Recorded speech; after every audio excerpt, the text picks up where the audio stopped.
Alright, people. I'm saying this every single time. It's been a minute since I've posted because it has. I'll explain more of that later on down the line, like in the future when I start uploading more again. Just give me like 2 weeks. I'm gonna be more consistent. But you know, I found this controversy thing, this whole situation that I'm about to talk about, pretty interesting. Interesting enough to talk about right now. So that's what I'm gonna be talking about. So what I'm gonna be talking about right now is this little controversy when it comes to copyright and this guy named Alex Hutchinson, I think that's his name. So I'm sure we all know about copyright issues on YouTube. Ever since YouTube and Twitch and platforms like that has become more mainstream, we've been getting more issues when it comes to copyright. I remember before, a while ago, you would be able to post little snippets of music that people listen to on the radio and stuff like that, but nowadays you can't even sing a mainstream song for a few seconds. That's how crazy copyright's been getting. It's been getting really serious. So with that in mind, over the past few years it's been extensively talked about, I'd say, and more recently Twitch streamers have been getting hit with this stuff. They've been getting their VODs taken down because people are using other music like a Drake song or mainstream music,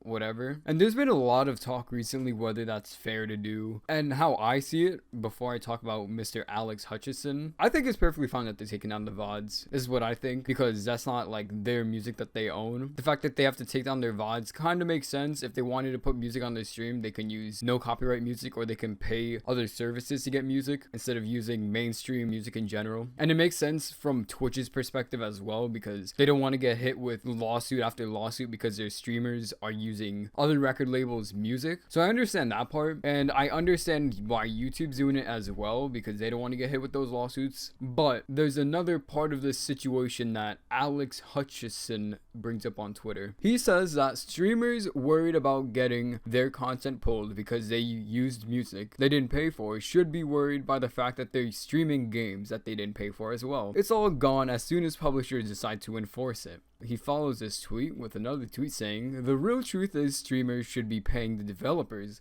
and the publishers of the games that they stream.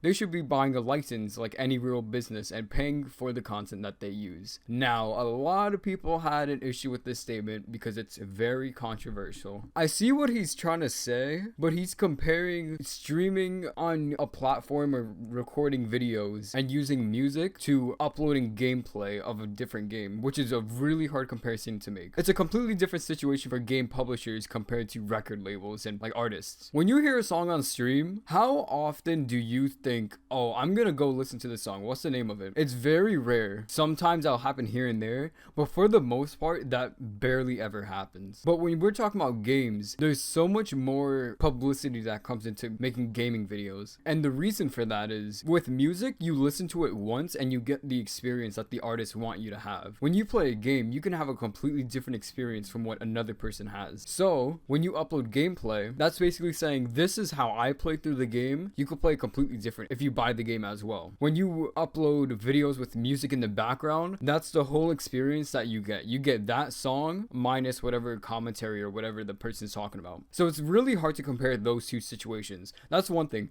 The other thing that I want to talk about is when it comes to actually letting people use their content. Like recently we've been seeing artists saying that Twitch streamers can use their music in their streams as like, let me help you guys out real quick because I know you guys are going through a lot, so here, use our music, you're completely fine. We've been seeing that more recently, but for the most part, record labels don't want people using that music and they own the music. So morally, it's kind of annoying to see that these record labels are enforcing this so heavily, but legally they're in the right to do that. That's completely fine. When we're talking about games, on the other hand, with games, most of their publishers want people to make YouTube videos on them or have people stream their game. You can check a lot of game developers' websites. You can see in their rules, it says, oh, you can use our content, you can't use our content, things like that. For example, Mojang, the creators of Minecraft and some other games, they say clearly you can use our games in your YouTube content and monetize it. Other companies might say you can. But if you're uploading Minecraft and the publishers say you can use it, why should you be worried? So for obvious reasons, people had an issue with this tweet. We had people like Mr. Beast saying he got ratioed. We got Jacksepticeye coming in here calling him a hypocrite because he has his Twitter banner art as him, but it's not even him specifically. It's like a fan art that someone else made and he didn't give them credit or something like that. He's just getting killed on Twitter, which I think it's pretty good. People like this like to start issues on different platforms by just saying their opinion like this. Like that guy who started that adpocalypse where he said, advertisers, you shouldn't put your adverts on these videos. They have people like this doing this, and that caused the whole adpocalypse.